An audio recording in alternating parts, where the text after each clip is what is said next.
বিভিন্ন হাদিসের বরাতের মাধ্যমে মন্থন করে যে সন্তানগুলার মা বাবার উপকারে আসবে, পরকালে মা বাবার নাজাতের মাধ্যম হবে, মা বাবাকে জান্নাতে নেওয়ার মাধ্যম হবে, যে সন্তানগুলা, এই 4 প্রকার সন্তানের উল্লেখ বিভিন্ন হাদিসের মধ্যে আছে। এক এক হাদিসে এক এক প্রকারের সন্তানের কথা বলা হয়েছে। এর মধ্যে প্রথম 1 নম্বরের সন্তান হলো শহীদের মা বাবা। কারো সন্তান যদি শহীদ হয়, ওই শহীদের মা বাবার কপাল ভালো, কারণ শহীদরা বিনা হিসাবে জান্নাতি, তাদের কোনো আমল নামায় আল্লাহ দেখবেন না, কোনো হিসাবে তাদেরকে নিবেন না। আল্লাহ তাআলা তাদেরকে ডাক দিয়ে বলবেন, হে আমার ওলিরা, উদখুলুল জান্নাত, জান্নাতের মধ্যে প্রবেশ করো বিগয়রি হিসাব, আজকে তোমাদের কোনো হিসাব নেওয়া হবে না। কারণ যেদিন শহীদ হইছ, তোমার শরীরে রক্ত জমিনে পড়ার সাথে সাথে তোমার জীবনের গুনাহগুলো মাফ হয়ে গিয়েছে, তোমার জন্য জাহান্নাম হারাম হয়ে গিয়েছে। শহীদের মা বাবা, যে মা বাবা শহীদ সন্তানের মা বাবা হইতে পারছে, ওই সমস্ত মা বাবার কপাল ভালো, তাদের কপাল ভালো। নবীজি যখন যুদ্ধ করে, যুদ্ধ শেষ করে মদিনার মধ্যে প্রবেশ করবেন, মদিনার শহরে, তখন নবীজি উঠে চড়ে মদিনার দিকে যাচ্ছেন। মদিনার শহরের কাছাকাছি আসার পরে এক বৃদ্ধ মাকে নবীজি দেখলেন। ওই বৃদ্ধ মহিলাকে দেখে নবীজি তাকে চিনলেন, বৃদ্ধ মহিলাও নবীজিকে চিনলেন। নবীজি ও বৃদ্ধ মহিলার কাছে ওট থামাইয়া বলতেছে, বুড়িমা, ও মা, আপনি কি অমুকের মা না? মহিলা বলে, ইয়া রাসূলুল্লাহ, আমি অমুকের মা। নবীজি বললেন, আপনি সুসংবাদ গ্রহণ করুন, আপনার সন্তান যুদ্ধের মধ্যে শহীদ হয়েছে। আপনার সন্তানকে যুদ্ধের ময়দানে দাফন করে আসছি। আপনি অতি ভাগ্যবান মহিলা, আপনি অতি ভাগ্যবান মহিলা। যে মহিলা সন্তানের টেনশনে মদিনা থেকে বাইর হইয়া যুদ্ধের ময়দানের দিকে পাগল পারা হয়ে রওনা দিয়েছেন, হায় হায় হায়, আমার সন্তানের কি হইল, সন্তানের সন্তানের খোঁজ নেওয়ার জন্য মদিনা থেকে বাইর হইয়া যুদ্ধের ময়দানের দিকে দৌড়াচ্ছে। আর ওই মহিলার কাছে যখন নবীজি তার সন্তানের শহীদ হওয়ার খবর দিলেন, মহিলা চোখের পানি মুছে বলতেছে, ইয়া রাসূলুল্লাহ, আমার সন্তানের জন্য আর কোনো আমার আফসোস নাই, দুঃখ নাই, আমি চোখের পানি মুছে ফেললাম, কারণ আমি জানি আমার এই সন্তানটা আমাকে জান্নাতে নিয়ে যাবে, সুতরাং এই সন্তানের জন্য আমি বড় খুশি। সুবহানাল্লাহ। শহীদ সন্তানের মা বাবা হওয়া এটা ভাগ্যের ব্যাপার। কারণ অনেক সাহাবাই কেরাম চেষ্টা করেছেন শহীদ সন্তানের মা বাবা হওয়ার জন্য, কিন্তু ওনারা শহীদ সন্তানের মা বাবা হতে পারেন নাই। অনেক যুদ্ধ অংশগ্রহণ করেছেন, কিন্তু গাজী হইয়া ফিরছেন, কিন্তু শহীদ হতে পারেন নাই। এই জন্য আজকে যাদের মা বাপ, যারা শহীদের মা বাপ হয়েছেন, তাদের কপাল ভালো, কিন্তু শহীদ হইতে হবে দেশ প্রেমের জন্য, ইসলামের জন্য শহীদ হইতে হবে, নবীর প্রেমে শহীদ হইতে হবে। কিন্তু রাজনীতির জন্য মারামারি করে আপনি শহীদ হইবেন, দুনিয়ার জন্য, দুনিয়ার স্বার্থের জন্য, দুনিয়ার সম্মানের জন্য শহীদ হইবেন, এটা শহীদ হিসাবে গ্রহণ করা হবে না। শহীদের দরজাটা খুবই মর্যাদাশীল দরজা। ওই শহীদের মা বাবা হওয়াটা প্রত্যেকটা মা বাবার জন্য একটা সৌভাগ্য। 2 নম্বর সন্তান হইল কোরআনে হাফেজ। কোরআনে হাফেজের মা বাপ যারা হয়েছেন, ওই সমস্ত মা বাবা ভাগ্যবান। হাদিস শরীফের মধ্যে আছে, নবীজি বলছেন, হে আমার উম্মত, যে ব্যক্তি কোরআন শরীফ মুখস্থ করলো, এই কোরআনের শরীয়তের হুকুম হাকাম অনুযায়ী কোরআনের নির্দেশনাবলী পালন করলো, আমল করলো, যথাযথভাবে কোরআনের বিধিবিধানগুলোকে মান্য করলো। এই মান্য করে যদি এই ব্যক্তিরা দুনিয়া থেকে বিদায় নিতে পারে, এই কোরআনে হাফেজকে হাসরের মাঠে তার ফ্যামিলির, তার পরিবারের 10টা মানুষ যারা জাহান্নামী বলে আল্লাহর কাছে গৃহীত হয়েছেন, যাদের সিদ্ধান্ত হয়েছে তারা জাহান্নামে যাবে, এমন 10 জন ব্যক্তিকে ওই কোরআনে হাফেজ, ওই হক্কানি আলেম সুপারিশ করে তার ফ্যামিলির 10টা, তার আত্মীয় স্বজন সহ 10 জন ব্যক্তিকে সুপারিশ করে সে জান্নাতে নিতে পারবে। নবী বলেছেন সুবহানাল্লাহ। এই কোরআনে হাফেজের সন্তান, কোরআনে হাফেজ সন্তানের বাবা মা যারা হয়েছেন তারা সৌভাগ্যবান। এই কোরআনে হাফেজ সন্তান যত কোরআন তেলাওয়াত করবে, এর একটা অংশ মরা মা বাবার কবরে প্রতিদিন পৌঁছতে থাকবে। আল্লাহর এক বুজুর্গ ব্যক্তি রাস্তা দিয়ে হাঁটতে লাগছিলেন, হঠাৎ করে সামনে একটা কবরস্থান দেখতে পাইলেন।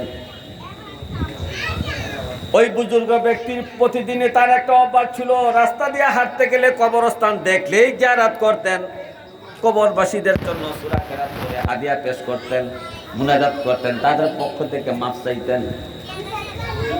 আল্লাহর এই বুজুর্গ ব্যক্তি রাস্তা দিয়ে হাঁটতে যায়, যখন কবরস্থান দেখলেন, এই কবরস্থানের পাশে দাঁড়িয়ে জিয়ারত করে তাদের জন্য দোয়া করলেন। আল্লাহর এই বুজুর্গ ব্যক্তি বসুরিয়াতা ছিল, অন্তর্দৃষ্টি খোলা ছিল। আল্লাহর এই ওলি জিয়ারত শেষ করে তার কর্মস্থলে যাইয়া সন্ধ্যাবেলা বাড়িতে পৌঁছলেন। এশার নামাজ পড়ে যখন শুইলেন, তখন হঠাৎ করে তার স্বপ্নে আসলেন।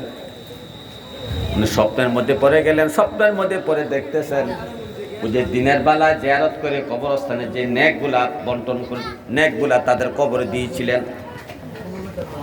দিনের বেলা যে কবরস্থান জিয়ারত করেছিলেন, যে হাদিয়াটা এই কবরবাসীদেরকে দিয়েছিলেন, এই তার হাদিয়াটা বন্টন হচ্ছে। স্বপ্নের মাধ্যমে দেখতেছেন বন্টন হচ্ছে। ফেরেশতারা তার এই হাদিয়ার নেকগুলা প্রত্যেকটা কবরবাসীর প্রত্যেকটা কবরের মধ্যে সওয়াবগুলা বন্টন করে দিচ্ছেন। এই সওয়াবগুলা নেওয়ার জন্য কবর থেকে নারী পুরুষ সবাই উঠে আসছে ফেরেশতাদের কাছে। আল্লাহর ওলি স্বপ্নে দেখতেছেন, কিন্তু আল্লাহর ওলি খেয়াল করে দেখতেন একটা কবরের মধ্যে একটা বৃদ্ধ মহিলা, উনি কিন্তু সওয়াব নেওয়ার জন্য ওই জিয়ারতের এই যে হাদিয়াটা পেশ করছিলেন, সেই সওয়াবটা নেওয়ার জন্য মহিলাটা আসলেন না। আল্লাহর ওলি স্বপ্নের মধ্যে মহিলাকে প্রশ্ন করলেন, বুড়ি মা, সব কবরবাসীরা নেক নেওয়ার জন্য ফেরেশতার সামনে হাজির হইল, আপনি কেন কবর থেকে উঠে আসলেন না নেক নেওয়ার জন্য? এই বুড়ি মহিলা বলতেছে, হে আল্লাহর ওলি, আমার সওয়াব নেওয়ার জন্য, জিয়ারতের সওয়াব নেওয়ার জন্য ওখানে আমার যাওয়ার দরকার নাই। আল্লাহর ওলি প্রশ্ন করে, কেন দরকার নাই? মহিলা বলতেছে, আল্লাহর ওলি গো, আমি দুনিয়ায় জীবিত থাকতে আমার একটা সন্তানকে কোরআনে হাফেজ বানাইছিলাম। তার বাবার মৃত্যুর পরে আমি অনেক কষ্ট করে, অনেক পরিশ্রম করে আমার সন্তানটাকে কোরআনে হাফেজ বানাইছিলাম। আমার এই সন্তানটা বাগদাদের জমিনে ব্যবসা করে, ব্যবসার ফাঁকে ফাঁকে সময় সময় সে 24 ঘন্টা কোরআন তেলাওয়াত করে। যখন সে দোকানের মধ্যে বসে, যখন কাস্টমার থাকে, তখন মনে মনে সে কোরআন তেলাওয়াত করে। আর যখন কাস্টমার থাকে না, তখন নির্দিষ্ট জায়গায় বসে বসে সে উচ্চ আওয়াজে কোরআন তেলাওয়াত করতে থাকে। আমার সন্তানকে আমি কোরআনে হাফেজ বানানোর কারণে সন্তান যতদিন কোরআন শরীফ পড়ে, কোরআন তেলাওয়াত করে, কোরআন খতম করতেছে, সব কিছুর যা যা নেক আমার কবরে প্রতিদিন আসতে আছে। জোরে জোরে বলেন সুবহানাল্লাহ। সুবহানাল্লাহ। প্রতিদিন কবরে সব আসতেছে। এখন আল্লাহর ওলি হঠাৎ করে ঘুম ভেঙে গেল। আবার কিছুদিন পরে এই রাস্তায় যাওয়ার সময় আবার ওই কবরস্থান সামনে পড়লো, আবার জিয়ারত করলেন। জিয়ারত করে ওনার কাজ শেষ করে আবার বাড়িতে গেলেন। রাতের বেলা আবার ঘুমাইলেন, স্বপ্নের মধ্যে আবার পড়লেন, ওই আবার সব বন্টন হচ্ছে, তার জিয়ারতের সব।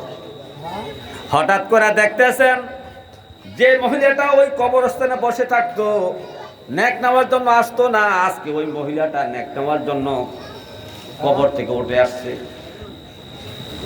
তখন মহিলার কাছে যে প্রশ্ন করলেন, হে আল্লাহর বান্দি, আমি গতবার অর্থাৎ কিছুদিন আগে যখন কবর জিয়ারত করলাম, সওয়াবের জন্য আসলেন না, আপনার সন্তান কোরআন তেলাওয়াত করে আপনার কবরে হাদিয়া পাঠায়, কিন্তু আপনি যে আজকে সওয়াব নেওয়ার জন্য আসলেন, কাহিনীটা কি? তখন আল্লাহর ওলির সামনে ও মহিলা বলতেছে, হে আল্লাহর ওলি, কিছুদিন আগে আমার সন্তানটা দুনিয়া থেকে ইন্তেকাল করেছে। ইন্তেকাল করার কারণে আমার সন্তান আর কোরআন তেলাওয়াত করে না, আমার কবর আর কোরআন তেলাওয়াতের হাদিয়া আসে না, যার কারণে দুনিয়া থেকে সব আশা বন্ধ হয়ে গেছে। যার কারণে সব নেওয়ার জন্য, আপনার জিয়ারতের হাদিয়া নেওয়ার জন্য আমি ফেরেশতাদের কাছে হাজির হয়েছি। তখন আল্লাহর ওলি তো মহিলাকে প্রশ্ন করতেছে, রে আল্লাহর বান্দি, আপনার সন্তান কোন এলাকায়, কোন জায়গায়, কোন বাজারে ব্যবসা করে? মহিলা সব ঠিকানা বললেন। যাওয়ার পরে উনি ওই জায়গার তল্লাশি নিয়ে দেখলেন যে ঠিকই আল্লাহ ওই কোরআন হাফেজ বান্দারা দুনিয়া থেকে বিদায় নিয়েছেন। তো এই কথা বলার উদ্দেশ্য হলো, কোরআন হাফেজের মা বাবা অতি ভাগ্যবান।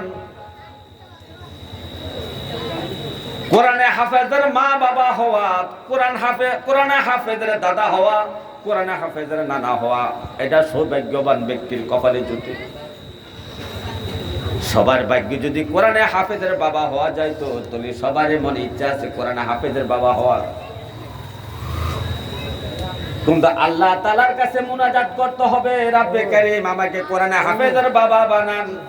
আর কোরআনে হাফেজের বাবা যদি আমার ভাগ্যে না থাকে, মাবুদ গো আমাকে কোরআনে হাফেজের দাদা বানায়া দেন। আর কোরআনে হাফেজের দাদাও যদি আমার ভাগ্যে না থাকে, মাওলা গো আমাকে কোরআনে হাফেজের নানা বানায়া দেন। আপনি যদি কোরআনে হাফেজের নানাও হতে পারেন, দাদাও হইতে পারেন, তার যদি আপন চাচাও হইতে পারেন, মামাও যদি হইতে পারেন, ওই যে 10 জন ব্যক্তিকে সুপারিশ করে জান্নাতে নিয়ে যাবে, এর মধ্যে যদি আপনি একজন পড়ে যান, তাহলে আপনারও কপাল ভালো।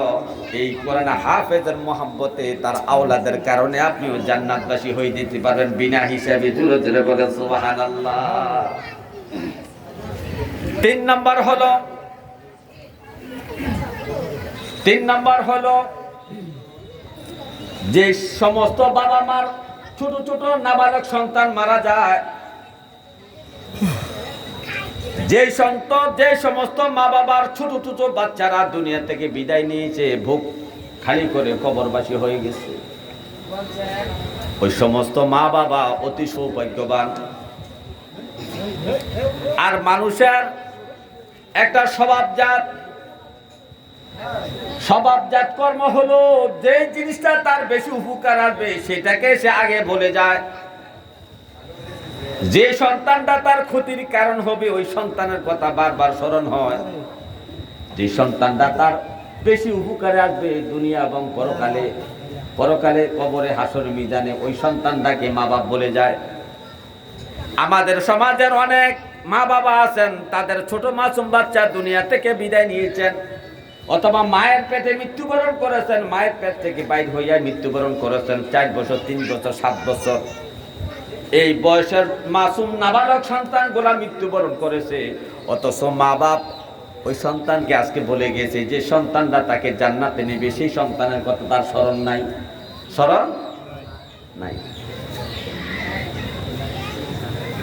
হে আমার ভাইও, এই ছোট ছোট মাসুম বাচ্চারা যখন মারা যায়, তাদের তো একটা হক ছিল, মায়ের বুকের দুধ 2 বছর পর্যন্ত তারা খাবে, মায়ের আদর পাবে, বাবার আদর পাবে, দাদার আদর পাবে, নানার আদর পাবে।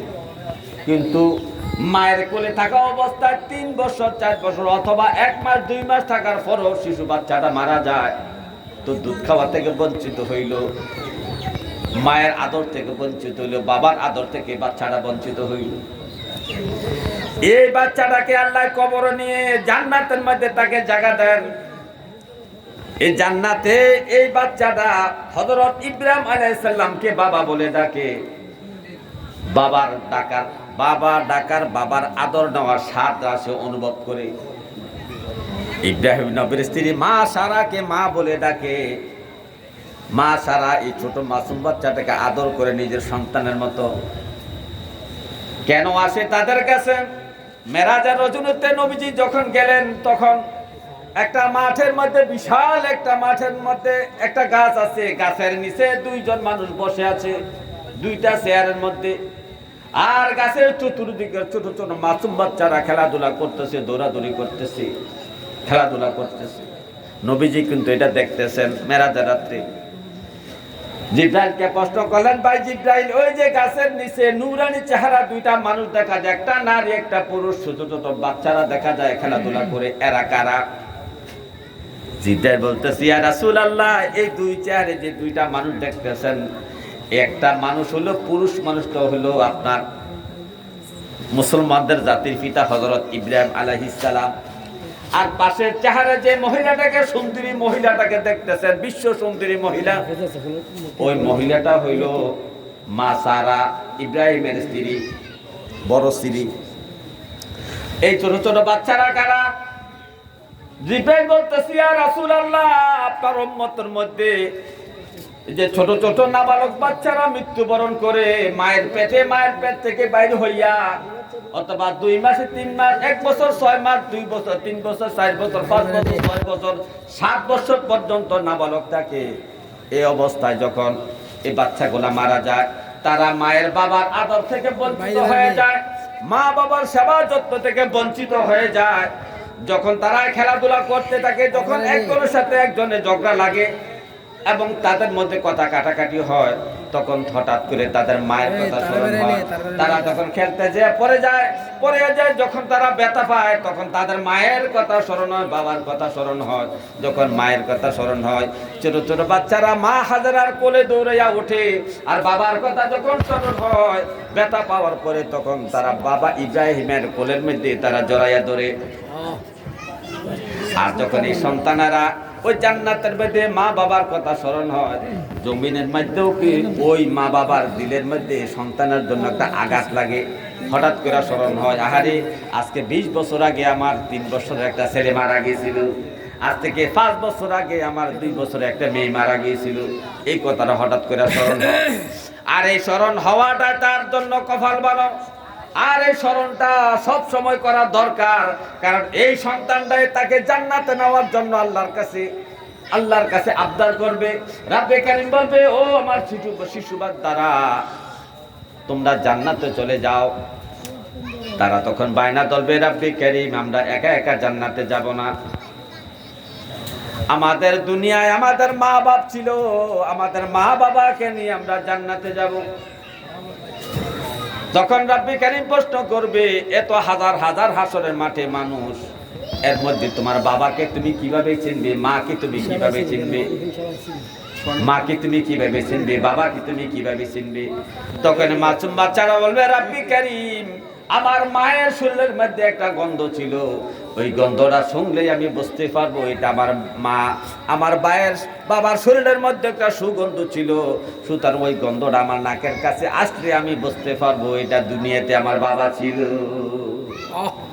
এইভাবে পরিচয় দিয়ে দিয়ে মা বাপকে জান্নাতে নিয়ে যাবে।